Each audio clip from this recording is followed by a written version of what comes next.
بسم اللہ الرحمن الرحیم۔ حضرت علی رضی اللہ تعالی عنہ نے فرمایا، عورتیں آٹا گوندتے وقت ایک غلطی کبھی نہ کرے، گھر میں پیسوں کا ڈھیر لگ جائے گا۔ دوستو، آج کی ہماری ویڈیو آپ سبھی کے لیے بہت ہی زیادہ خاص ہے، اور خاص کر کے عورتیں اس ویڈیو کو آگے تک ضرور دیکھیں، کیونکہ دوستو آج کی اس ویڈیو میں آپ کو ایک ایسا خاص عمل بتایا گیا ہے جس کو ہماری بہنیں آٹا گوندتے وقت کریں گی تو ان کے گھر میں کبھی بھی رزق کی کمی نہیں ہوگی۔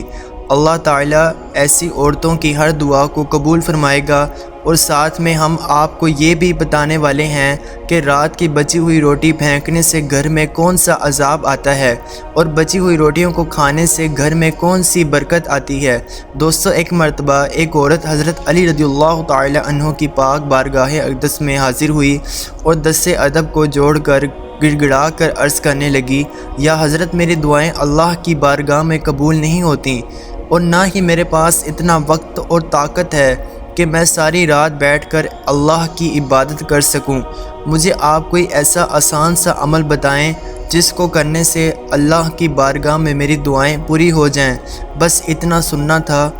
حضرت علی رضی اللہ تعالی عنہ نے فرمایا، اے عورت، تم اپنے گھر میں جو بھی کام کرو تو اللہ کو یاد کر کے پوری سچائی کے ساتھ کیا کرو۔ جب بھی کسی سے گفتگو کرو تو محبت و احترام سے کیا کرو۔ تمہارا یہی عمل بھی ایک عجیب عبادت ہے،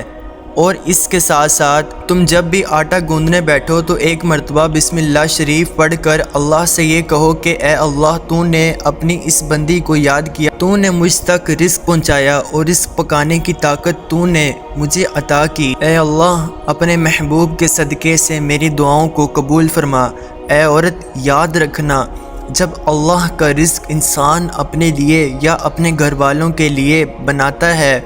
تو اس وقت اللہ سے مانگی گئی دعاؤں کو اللہ کبھی بھی رد نہیں کرتا۔ دوستو، اس کے بعد اس عورت نے پھر پوچھا، یا حضرت، زندگی میں مصیبت اور پریشانیاں آنے کی سب سے بڑی وجہ کیا ہوتی ہے؟ تو یہ سن کر حضرت علی رضی اللہ تعالی عنہ نے پھر فرمایا، اے عورت، یاد رکھنا، اچانک سے عذاب آنے کی سب سے بڑی وجہ اللہ کے رزق کی بد دعا ہی ہے۔ یہ سن کر وہ عورت حیرت سے پوچھنے لگی، یا علی، رزق کی بد دعا وہ کیسے؟ تو یہ سن کر حضرت علی رضی اللہ تعالی عنہ نے فرمایا، اے عورت، جب انسان بچے ہوئے کھانے کو زمین پر پھینک دیتا ہے اور اس کے بعد وہ اللہ کا رزق زمین میں پیروں تلے کچلا جاتا ہے، تو اس وقت وہ رزق اللہ سے فریاد کرتا ہے، اے اللہ، تو نے مجھے انسان کے لیے پیدا فرمایا، لیکن انسان میری قدر سے بے واقف ہو کر مجھے پیروں تلے کچل رہا ہے۔ اس لیے اے عورت، یاد رکھنا، جب بھی کھانا کھاؤ دسترخوان پر بچی ہوئی روٹیاں بھی کھا لیا کرو، پھر اتنا ہی کھانا اٹھایا کرو جس کو تم آخر تک ختم کر سکو، کیونکہ میں نے اللہ کے رسول صلی اللہ تعالی علیہ وآلہ وسلم سے سنا ہے کہ دسترخوان پر گری ہوئی روٹی جب انسان کھاتا ہے تو وہ روٹی انسان کے لیے شفا بن جاتی ہے، لیکن اگر چلتے وقت یہ نہ دیکھا جائے کہ زمین پر روٹی پڑی ہوئی ہے اور وہ کچلی جا رہی ہے تو پھر وہ روٹی اس کے لیے بد دعا ہی کرتی ہے۔ اسی لیے اے عورت، جب بھی زمین پر گری ہوئی روٹی دیکھو تو اللہ کا نام لے کر اس روٹی کو اٹھا لو، اور پھر اس روٹی کو کسی ایسی جگہ پر رکھ دو جہاں پر وہ پیروں تلے نہ کچلی جائے، اور دوسری اللہ کی مخلوق اسے آرام سے کھا سکے۔ اے عورت، اس عمل سے اللہ کا رزق تمہارے لیے دعائیں کرے گا، اور اس کی دعائیں اللہ تعالیٰ کبھی رد نہیں کرتا۔ دوستو، اسی طرح ایک مرتبہ ایک شخص اپنے گھر سے رات کی بچی ہوئی روٹیوں کو باہر پھینک رہا تھا۔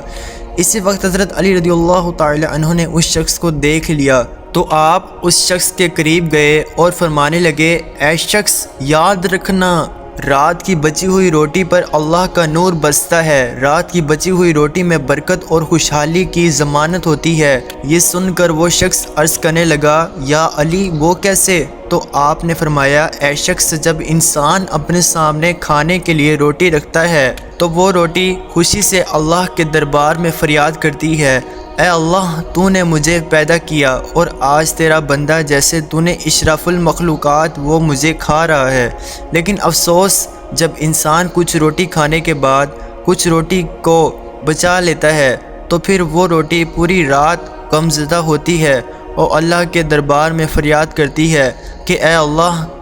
تو نے مجھے انسان کے لیے پیدا تو کیا لیکن انسان نے مجھے ٹھکرا دیا۔ اس کے بعد یہ دیکھ کر اللہ اپنے فرشتوں کو حکم دیتا ہے کہ جاؤ اور اس روٹی پر نور سے برساتے رہو، جس نے بھی اس کو ٹھکرایا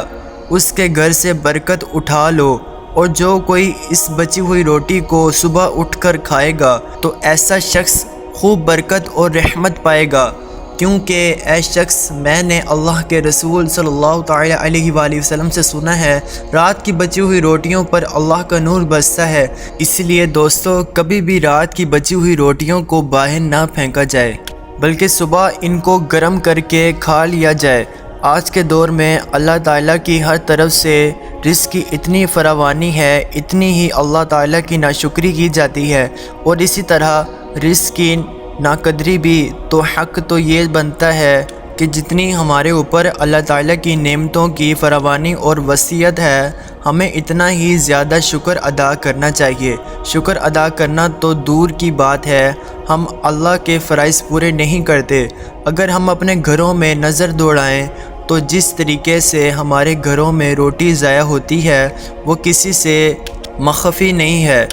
ایک وقت کی روٹی بچ جائے تو اس کو دوسرے وقت میں کھانا کسی کو گوارا نہیں، اور یہ بچی ہوئی روٹی بعض لوگ تو سنبھال کر چھان بھورے والے کو دے دیتے ہیں، لیکن بعض لوگ اس کا خیال نہیں کرتے اور اس کو کوڑے کے ساتھ پھینک دیتے ہیں۔ حالانکہ اگر روٹی بچ جائے تو اس روٹی کو دوسرے وقت میں استعمال کر لیا جائے، اس میں کوئی حرج والی بات نہیں، بلکہ ہمارے آقا صلی اللہ تعالی علیہ وآلہ وسلم باسی روٹی استعمال کرنا حدیث سے ثابت ہے۔ اسی باسی روٹی کو سنت سمجھ کر استعمال کر لیا جائے، البتہ اس بات کا خیال رکھا جائے کہ روٹی خراب تو نہیں۔ حضور صلی اللہ تعالی علیہ وآلہ وسلم کا باسی روٹی کھانے کے حوالے سے حضرت ام ہانی فرماتی ہیں، میرے پاس رسول اللہ صلی اللہ تعالی علیہ وآلہ وسلم تشریف لائے اور پوچھا، کیا تمہارے پاس کچھ کھانے کے لیے ہے؟ میں نے کہا، نہیں، البتہ باسی روٹی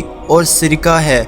آپ نے فرمایا، اسے لے آؤ، وہ گھر کبھی غریب نہیں ہوگا جس میں سرکہ موجود ہے۔ حضور صلی اللہ تعالی علیہ وسلم نے باسی روٹی سرکے کے ساتھ تناول فرمائی۔ حضرت سہل بن سعد رضی اللہ تعالی عنہ کی روایت ہے کہ ان سے پوچھا گیا کہ جو کی روٹی کو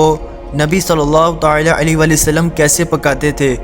تو فرمایا آٹے میں پھونک مار دیا کرتے تھے تاکہ جو موٹے موٹے تنکے ہوں وہ اڑ جائیں، باقی کو گوندھ لیا کرتے تھے۔ ایک روایت میں ہے کہ نبی صلی اللہ تعالی علیہ وسلم کے زمانے میں چھلنی نہیں ہوتی تھی اور وہ اس کو پھونک لیا کرتے تھے۔ حضرت ابوبکر صدیق اور حضرت عمر جو کی روٹی کو بنا چھانے کھایا کرتے تھے، آٹا چھانا ہوا نہیں ہوتا تھا۔ آج کل گیہوں کی روٹی بھی بغیر چھانے کھانا مشکل سمجھا جاتا ہے، حالانکہ بغیر چھانے آٹے کی روٹی جلد ہضم ہوتی ہے۔ حضرت ابو ہریرہ رضی اللہ تعالی عنہ سے روایت ہے کہ آپ صلی اللہ تعالی علیہ وآلہ وسلم اور آپ صلی اللہ تعالی علیہ وسلم کے اہل و عیال کو مسلسل 3 دن گیہوں کی روٹی کھانے کی نوبت نہیں آئی، یہاں تک کہ دنیا سے جانے کا وقت آ گیا۔ آقا صلی اللہ تعالی علیہ وآلہ وسلم کے گھر میں کبھی ایسا نہ ہوا کہ 3 دن تک روز کھانا ہو، فاقہ ہوتا تھا۔ بہرحال آج کل کے رواج میں آٹا چھانا ہوا آتا ہے، تو ہم کم سے کم اتنا ضرور کر لیں کہ گیہوں کی روٹی تو ہم کھاتے ہیں، الحمدللہ، یہ بھی کھائیں، لیکن ساتھ جو کی بھی شروع کر دیں تاکہ سنت کا ثواب ہمیں مل جائے۔ یہ تھی آج کی ہماری معلوماتی ویڈیو اگر پسند آئے تو لائک اور شیئر ضرور کیجیے گا، ہمارے چینل کو سبسکرائب کیجیے گا۔ اللہ تعالی ہم سب کا حامی و ناصر ہو۔